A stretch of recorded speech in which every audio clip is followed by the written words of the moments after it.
Congratulations, you have reached the last module in pre-calculus honors. So, a couple of things to note are the various methods to determining a limit. The power rule is very helpful to check your answer, but you should also know the difference quotient, as if you're taking calculus, the difference quotient will be everything in chapter 1. You'll go over the power rule in chapter 2, but all the work must be shown in chapter 1. And when given a graph, be able to read one-sided limits and limits. So an example is question 1. I'm asking for the limit as x approaches 1 negative. So that means 1 from the left side. So as x approaches 1 from the left, mind you, the limit is just what I'm approaching. It does not matter what happens exactly at that value of where x is 1.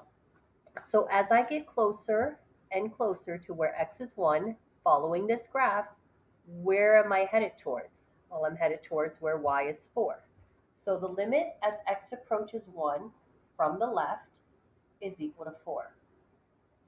For part B, the limit as x approaches 1 positive, meaning from the right side. So I'm coming from the right side of this graph. I'm following the right side of this graph, getting closer and closer to where x is 1. And what y value am I approaching? I'm approaching negative 2.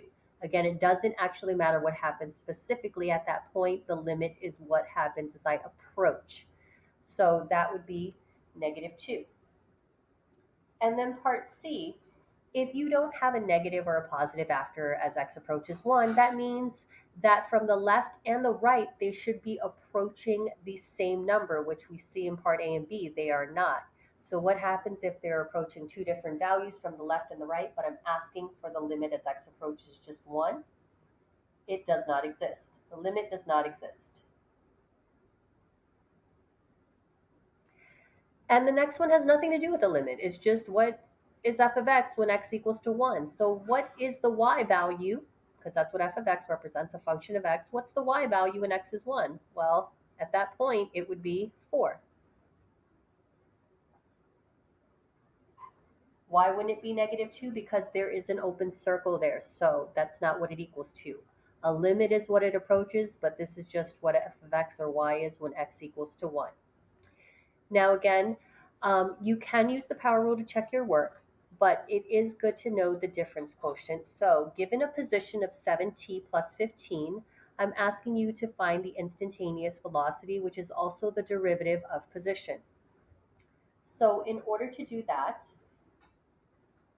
to apply the difference quotient, the limit as h approaches 0 of f of x plus h minus f of x all over h. So I need to figure out what f of x plus h is first. So given s of t, I'm going to replace my variable with x plus h or t plus h. Either one works. So I have 7. I'm going to replace the t with x plus h. Again, anytime you substitute something with plus or minus, make sure it's in parentheses. And distributing will give me 7x plus 7h plus 15. So bringing this down, limit as h approaches 0 of 7x plus 7h plus 15 minus f of x.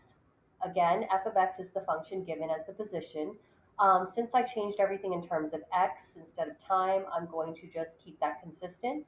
But note that it has a plus sign in this expression, so I'm going to substitute f of x in parentheses. And from here, that means I would distribute that negative before combining my like terms. So for the limit as h approaches 0, I have 7x plus 7h plus 15 minus 7x minus 15 over h. These 7x's will add up to 0. The 15's also add up to 0, leaving me with 7h over h. So the limit as h approaches 0 of 7h over h, the h's will divide out, leaving me with just a constant of 7.